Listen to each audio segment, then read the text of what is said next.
కేసీఆర్ మీద కూడా కేసు పెట్టి ఎంక్వైరీకి పిలిచి రాక్షసానందం పొందుతున్నారు ఈ ప్రభుత్వంలో ఉన్న పెద్దలందరూ కూడా. కానీ ఈరోజు కేసీఆర్ గారిని ఆ రోజు ఎంక్వైరీకి పిలిచిన రోజు తెలంగాణ సమాజం అంతా ఎంత బాధపడ్డారనేది ఒక్కసారి గుర్తు చేసుకోవాలి. తెలంగాణ సాధించడానికి 14 సంవత్సరాలు కష్టపడ్డ కేసీఆర్ గారిని, కాళేశ్వరం ప్రాజెక్టు కట్టి రైతన్నకు నీళ్ళు అందిస్తున్న కేసీఆర్ గారిని ఏ విధంగా మీరు ఎంక్వైరీకి పిలిచి బాధ పెట్టి ఏ విధంగా మీరు రాక్షసానందం పొందారనేది తెలంగాణ ప్రజలందరూ గమనించున్నారు. అలాగే కేటీఆర్ గారిని ఈ కార్ రేస్ కింద ఏ విధంగా మీరు పిలిచి ఇబ్బంది పెట్టాలనే ప్రయత్నం చేస్తున్నారు అనేది కూడా ఈరోజు ప్రజలు గమనిస్తూ ఉన్నారు. ఈరోజు హరీష్ రావు గారు నిన్న బొగ్గు కుంభకోణాన్ని బయటికి తీయగానే హరీష్ రావు గారికి నోటీసులు ఇచ్చే ప్రయత్నం ఈరోజు చేసి మీరు రాక్షసానందం పొందుతున్నారని వాస్తవం. తెలంగాణ ప్రజలందరూ గమనిస్తూ ఉన్నారు.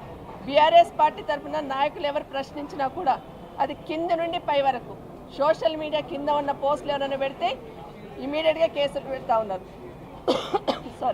సోషల్ మీడియాలో పెడుతున్న వాళ్ళని ఇమీడియట్ కేసులు పెడతా ఉన్నారు.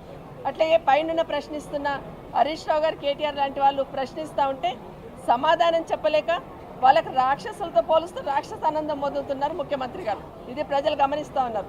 ఆడలేక మధ్యలో ఓడంటారు కదా, వాళ్ళు అడుగుతున్న ప్రశ్నలకు సమాధానం చెప్పలేక డైవర్షన్ పాలిటిక్స్ ఎట్లా చేస్తున్నారని స్పష్టంగా చూస్తూ ఉన్నారు.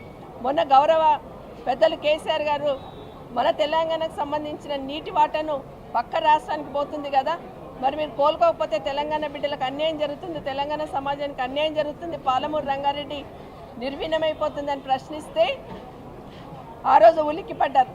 లేదు మేము చేయట్లేదని అసెంబ్లీలో ఎన్ని మాటలు మాట్లాడినారో స్పష్టంగా అర్థమైంది. ఇప్పటికైనా పాలమూరు రంగారెడ్డికి ఏ విధంగా అన్యాయం చేస్తున్నారని ఇప్పుడిప్పుడే ప్రజలందరూ కూడా అర్థమవుతున్న సందర్భం ఇది. ఈరోజు ఒకటే రిక్వెస్ట్ చేస్తూ ఉన్నాం, విజ్ఞప్తి చేస్తున్నాము, ఈ ప్రభుత్వాన్ని డిమాండ్ చేస్తూ ఉన్నాం. నిజంగా మీరు నిజాయితీగా ఉంటే, ఎందుకంటే మీరు చేసిన అవినీతి మీరే ఒకరొకరు ఈరోజు బయట పెట్టుకున్నారు. మరి ఆ బయటపడ్డ అవినీతిని కప్పిపుచ్చుకోవడానికి ఈరోజు హరీష్ రావు గారికి ఈరోజు నోటీస్ ఇచ్చిందనేది ప్రజలకు స్పష్టంగా అర్థమవుతా ఉంది. నిజంగానే మీకు నిజాయితీ ఉంటే ఈ ప్రభుత్వానికి ఒకటే డిమాండ్ చేస్తూ ఉన్నాం, మీరు సుప్రీంకోర్టు సిట్టింగ్ జడ్జి ద్వారా ఎంక్వైరీ చేయించండి. ఈ బొగ్గు కుంభకోణంలో అవినీతి జరిగిందా లేదా, ఏ విధంగా అవినీతి జరిగిందనేది బయటకు రావాలి. తెలంగాణ ప్రజలకు స్పష్టం కావాల్సిన అవసరం ఉంది. మీరు సుప్రీంకోర్టు జడ్జి ద్వారా, సిట్టింగ్ జడ్జి ద్వారా ఎంక్వైరీ చేయించాలని ఈ ప్రభుత్వాన్ని డిమాండ్ చేస్తూ ఉన్నాం.